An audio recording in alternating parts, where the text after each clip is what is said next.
Salam sejahtera untuk kita semua, kembali lagi bersama saya Nus dalam channel Bang Nus, dan salam kenal bagi yang baru pertama berkunjung ke channel saya ini. Baik teman-teman, saya sering mendapat WhatsApp dari teman-teman operator atau guru yang menanyakan bagaimana status mereka, status akun belajar.id mereka ketika mereka pindah ke sekolah lain, baik sebagai guru, pegawai maupun kepala sekolah. Status akun belajarnya itu masih tercatat di sekolah lama. Untuk menjawab ini, pertama kita membuka dulu website belajar.id. Kita membuka web browser, lalu pada aris bar kita ketik belajar.id, kita tekan enter, akan menampilkan laman web belajar.id seperti ini. Lalu kita scroll ke bawah sampai dengan pertanyaan yang sering ditanyakan, lalu kita klik selengkapnya. Kita klik di situ, akan terbuka laman baru. Lalu pada kotak cari informasi di sini itu, kita lihat ke bawah ada beberapa item, lalu di situ kita ketik pindah. Kita ketik pindah, lalu kita tekan enter, nanti akan terbuka hasil pencarian pindah. Dan di sini ada 6 artikel tentang kategori pindah ini. Nah, di situ ada pemutakhiran data sistem belajar.id bagi pendidik, peserta didik dan tenaga kependidikan. Kita klik di situ, akan terbuka.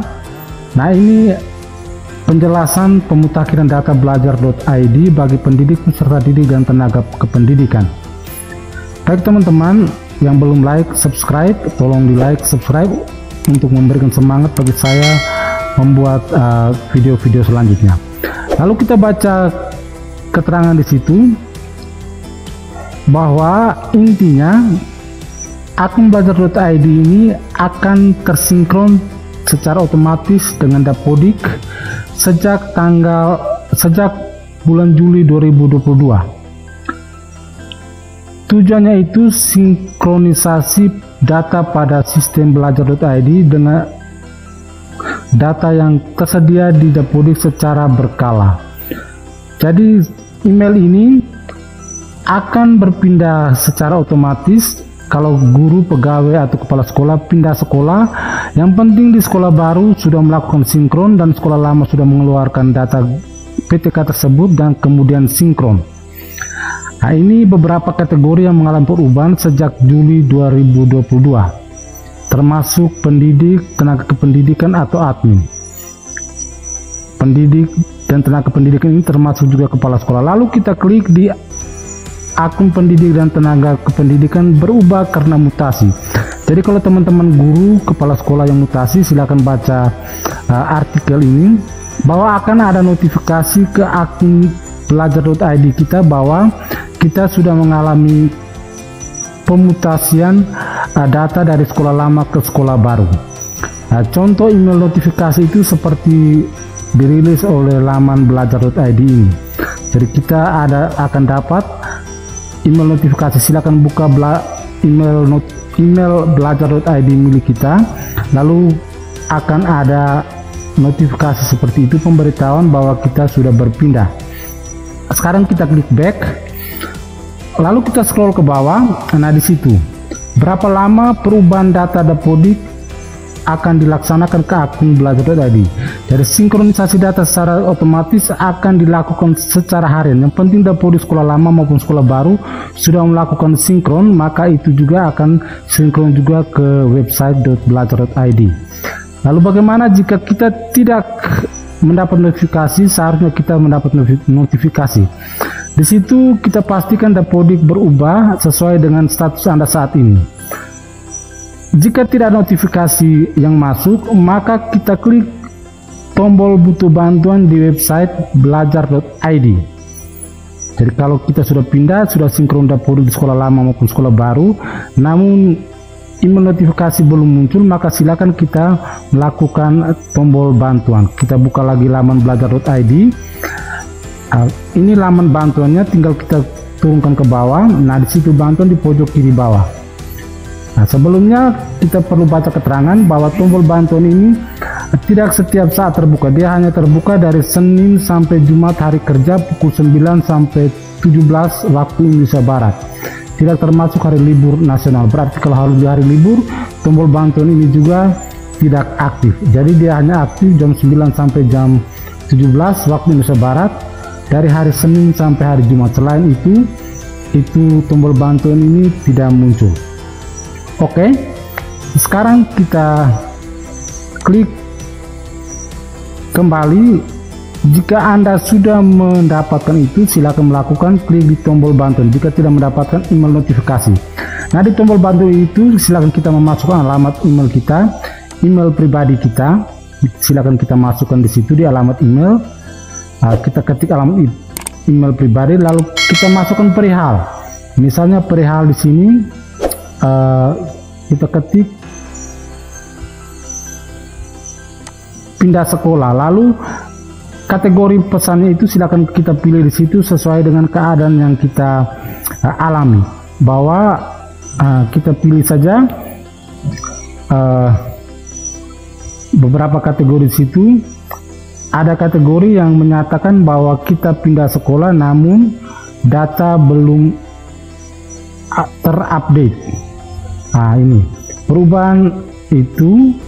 Lalu kita cari lagi, ada yang mutasi PTK tanpa perubahan pesan dan jenjang itu, lalu ke bawah berpindah jenjang. Nah, ini artinya kita pindah jenjang dari SD ke SMP atau SMA, atau SMA ke SMP atau SD, atau SMP ke SD atau ke SMA. Nah, lalu ini ada beberapa kategori yang kita cari ya, yang di situ mutasi PTK, kita klik situ, lalu kemudian kita masukkan alamat email lagi di situ. Oh ya, ini sudah tadi.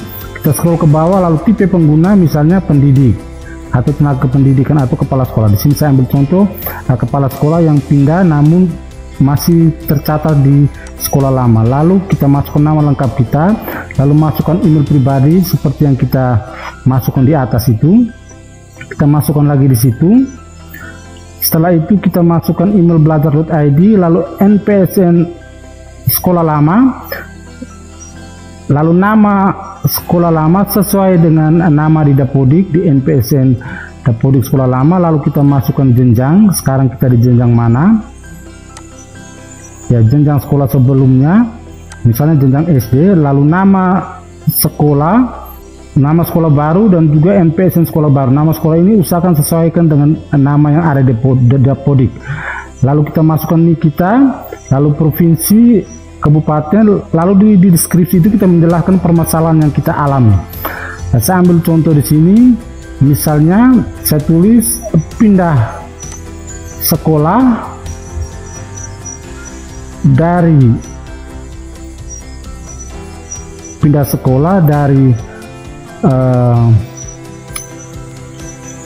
SD, karena ini untuk dua SD, SDN Bintang Timur, ini nama yang sekarang. Jadi kita masukkan nama sekolah lama kita, NPSN-nya. NPSN di sini juga saya karang saja. Misalnya dari SDN Bintang Timur, NPSN-nya itu ini sekolah lama. Ke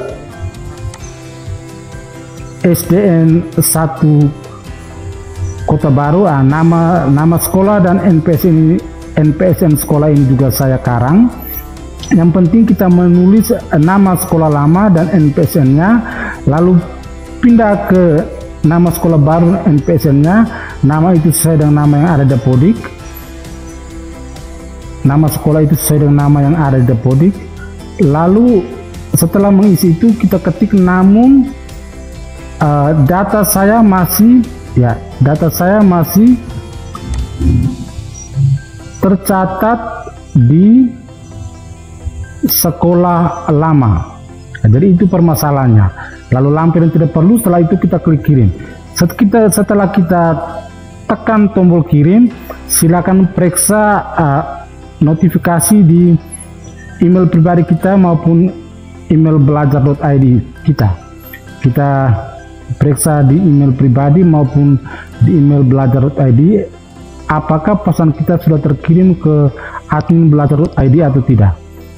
Lalu kita cek secara berkala apakah permasalahan kita ini sudah dijawab atau belum pada email pribadi atau email belajar.id. Intinya adalah kita usahakan selalu sinkron dapodik, baik di sekolah lama maupun di sekolah baru kita selalu sinkron. Lalu kalau belum, kita silakan menggunakan tombol bantuan seperti yang sudah dijelaskan tadi. Baik, demikian saja, semoga bermanfaat.